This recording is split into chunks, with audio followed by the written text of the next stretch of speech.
So you are watching this video probably because you were medically mandated by your doctor to follow a folate-free diet, and you went home, you searched the internet, and you're looking up like folate-free diet plans or meal plans, and you realize that there's nothing laid out for you. So then you decide, okay, I'll search folate-free foods, and what comes up? Foods that are high in folate. So this video, I hope, helps you with figuring out what you can eat so you can get medically back on track. I do just want to put a little disclaimer out there that I am not a doctor. I'm actually a dental hygienist, but I have been doing my due diligence since I personally have been told that I need to follow a folate-free diet, and I just want to share my experience and some of my knowledge that I found with you guys.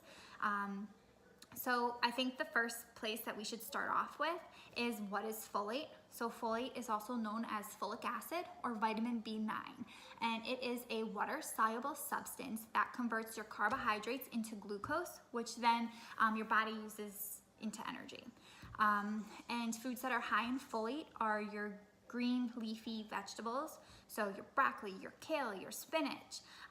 Whole grains are high in folate. Eggs are high in folate. Lentils and beans are high in folate. And I know you've probably already Google searched it, so you're probably sitting there feeling defeated and thinking that everything has folate in it.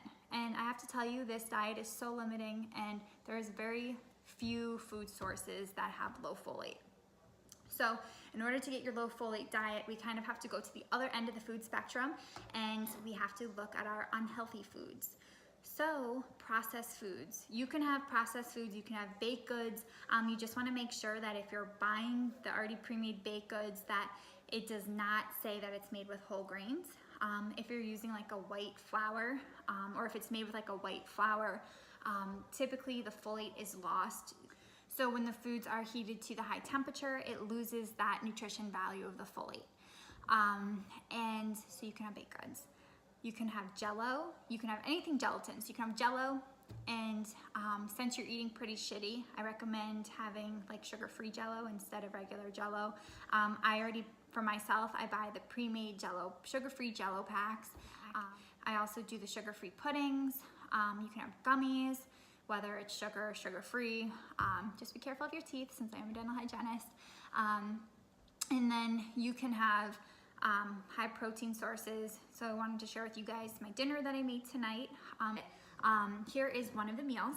So I have ground chicken, and it is seasoned so bland. I used a little bit of olive oil, Himalayan pink sea salt, and of course garlic powder because I am obsessed with garlic. That's the Italian in me. And then for my side, I have literally peeled apples that I peeled, and then I used my apple cutter to peel it. And this is my dinner. So pretty boring. And apples are pretty low source of folate. Fast food, because it's processed, it is a good source of low folate. Sounds like an oxymoron. But you can have fast food. Be careful though. I still try to stick away from the buns and the grains. I know they probably aren't using whole grains, but a lot of fast food does have folate additives in it. So from my experience, what I've ate was McDonald's chicken nuggets and French fries, and I can tell you that when I ate that, I was feeling 1,000% better. Before that, I will tell you the first 4 to 5 days, I made hamburger soup, and what that is it's basically a onion soup mix base with onions, ground beef, diced tomatoes, green beans, corn. I did put potatoes in it. I usually don't. It's really good soup. So when you get off of this, I hope you make it.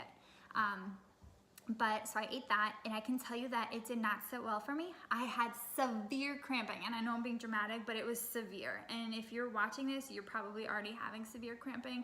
And I feel so sorry for you because it's a very difficult thing.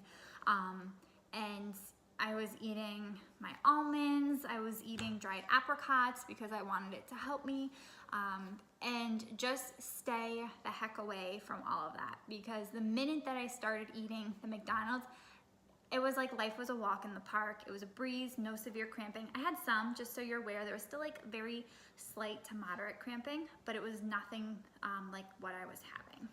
And then so that's that. But now I'm kind of getting sick. I'm like, so for 3 days I ate McDonald's for dinner.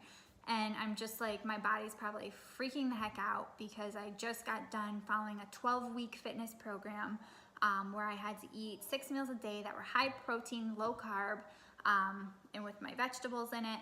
And then all of a sudden it's like I'm going through this and I can't have what I'm typically used to eating. So I kind of want to get back on track so my body doesn't go into like freak out mode, even though it's already kind of going through something. But I just, want to share that with you. What else can you have? So I'm trying to think. So I have kefir to help my stomach. I would stick with a plain kefir. It's low in sugar. I have had prosciutto. You can have prosciutto. It's Italian, basically pork, and a good snack. It is high sodium, so make sure you're drinking a lot of water, but you should already be drinking a lot of water. And basically, that's really it. Yeah, I would say, let me just see, I have notes too. So literally baked goods, fast food, you can have meat products, you can have ribs. A lot of the sauces don't really have folate in them. Stay away from eggs. I literally was eating hard-boiled eggs at work, had terrible, terrible, terrible stomach pain. So just to kind of recap, you can have meats. So you can have your chicken, your turkey, your prosciutto, your bacon, your ribs. You can have your fast food. Just try not to get any of the extra veggies that they put on it. So if you're going to Taco Bell, don't get tomatoes. If you're getting a hamburger, don't get lettuce or tomatoes. You can have Jell-O, you can have pudding, you can have chocolate, you can have any of the processed baked goods. You can have apples, you can have dairy. Just make sure that your dairy is not, that it doesn't say that it's fortified with folate, folic acid, or vitamin B's, because that will upset your stomach. I've been having a lot of ginger, ginger chews, ginger ale, anything ginger, because that helps my stomach. And apples, I don't know if I said that, but you can have apples. And if you have any questions, feel free to send me a message or follow me on my Instagram. I am at Brittany Motivational on Instagram. Don't forget to like this video and subscribe. I would love for you to subscribe. Thank you so much for watching. I hope that this was so helpful and inspiring to you. I know it's a challenging time. You will get through it. Just focus on the now and think positive. If you would like to see more, go to my website at www.brittnyliving.com.